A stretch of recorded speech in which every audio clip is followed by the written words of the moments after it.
Good morning. This is America's teacher, Casey Noland. I'm going to continue on with our discussion of the Declaration of Independence.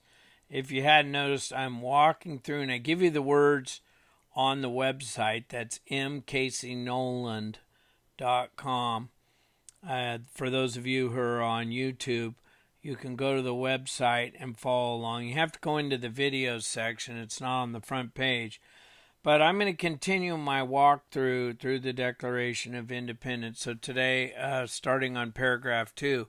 Now, I said in the paragraph 1 video, somewhat inaccurately, that, sorry,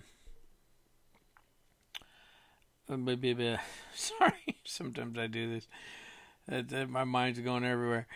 I gave the assignment to my students to rewrite it in their own words, but really it's in paragraph 2 where it gets pretty heavy. Okay, so here we go.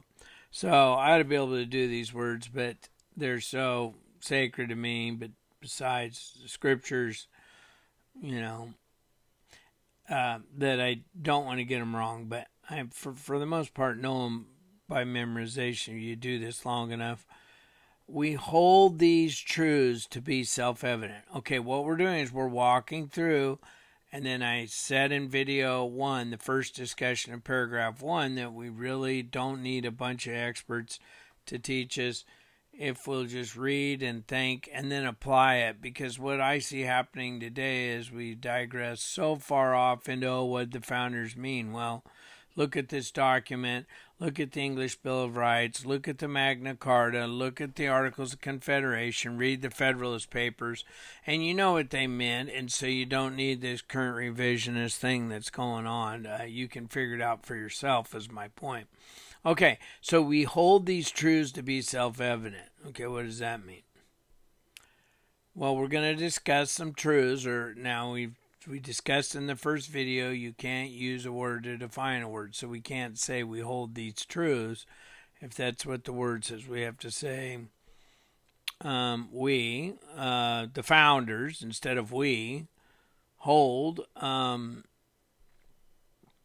we believe that these truths, principles, we believe that these principles are self-evident, obvious. We believe that these principles are obvious.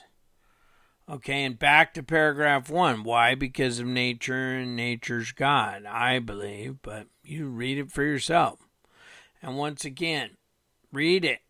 You tell me what it means. I used to have my students rewrite it. We hold these truths to be self-evident. Oh, and by the way, since it's June 13th, we're coming up on the 4th of July, and it's just like a perfect time to be going over this.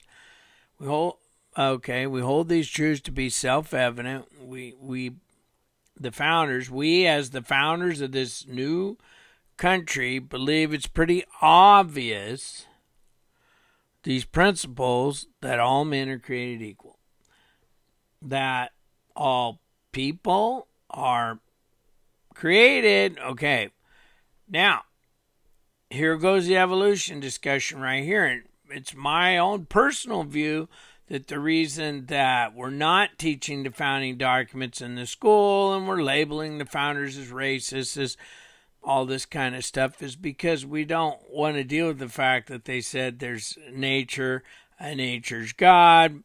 They clearly said it's right here, so you don't have to guess what they believed. It's right here. Evident that we were created. Okay, if the scientific explanation is correct, then we weren't created.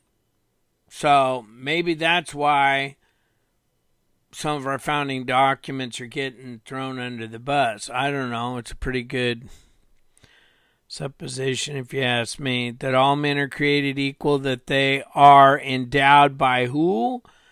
By Charles Darwin. They're endowed by Charles Darwin with certain inalienable right. They're endowed by their creator, capital C. And in paragraph 1, it's capital G. So I'm just saying this is what they said. You can take it or leave it. You can believe whatever you want in this age of pluralism. But I'm not sure you're going to end up with a free country and a Bill of Rights and trial by jury and protections of search, illegal search and seizures, and right to peaceably assemble. Look at China right now. Look what's going on in Hong Kong. Do you have the right to peaceably assemble? In China, well, sort of. They put a mask up. It's a right. It's a sideshow. Oh yeah, we have rights. Oh, we have elections. No, they don't. Not in the sense that we do. Are they free and fair, and do the citizens really decide? And people say, well, we have this and that. Well, sure, we have abuses, but be reasonable. Do we really?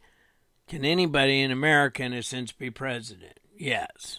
Look at Trump. That's why so many people are mad, right? Endowed by the Creator with certain unalienable rights. Okay, so the Creator, or God gives us, if you don't want to say God, the higher power, whatever you want to say, are endowed. In other words, when they're created, they're given, they're made, they're infused with the natural ability by their God, their higher power, with certain unalienable rights. Unalienable. Well, if you take the root word to alien or alienate, if they're unalienable, you can't alienate them. In other words, when you alienate these principles with people, they're not going to be happy. Look all over the world. Why are people pouring into America? And I often tell people, if we're so bad, why are people pouring in here? And by the way, I'm not against people pouring in here as long as they try to have the rule of law and understand our principles so that they'll live on. If you let a bunch of people pour in with this false love and say, oh, we care, and they come in and then they don't know these principles, and so they don't preserve them for future generations, then it is a problem. It's not the fact that we don't want people here. It's the fact that, are they going to preserve what made us great? And the problem is there's a lot of people that don't think we're great or throwing the founders under the bus. I digress, right? So Creator with certain inalienable rights, and among these are life, liberty, and the pursuit of happiness. So what are these unalienable or innate or ingrown or infused rights? Life, liberty, and the pursuit of happiness. So what do we mean by life? The right to life, the right to live and be free. Liberty, the right to be free and live by your own conscience. Do most of the nations in the world? That's the problem with our young people in our schools and stuff. Are they learning what it's like in third world countries, or countries, I guess a lot of like to call them banana republics, or these republics run by these military generals, and they have absolute tyrannical, North Korea right now. Just talking to somebody about Cambodia.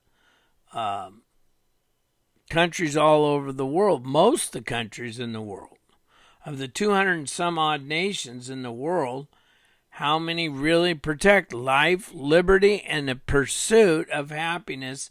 And some people say, if you look at the Federalist Papers, another word for pursuit of happiness is the right to privacy. So, private property rights.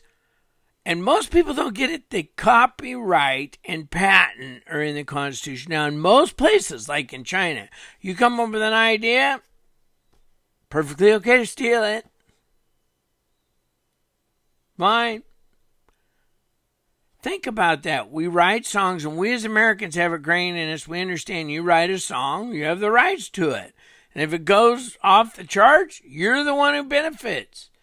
Folks, you think you were born with that right, and just because of American it just happens. No. It's because you live in a country where there's a rule of law. Now, it sounds like I'm contradicting myself. I am not. Yeah, I agree. You're born with these unalienable rights, but your government's there to preserve those, and most governments in the world don't preserve them. They steal them. So what's with all this America hatred? We're the country that has been doing it. We've been the light on the hill, the city on the hill, the beacon of light for the rest of the world.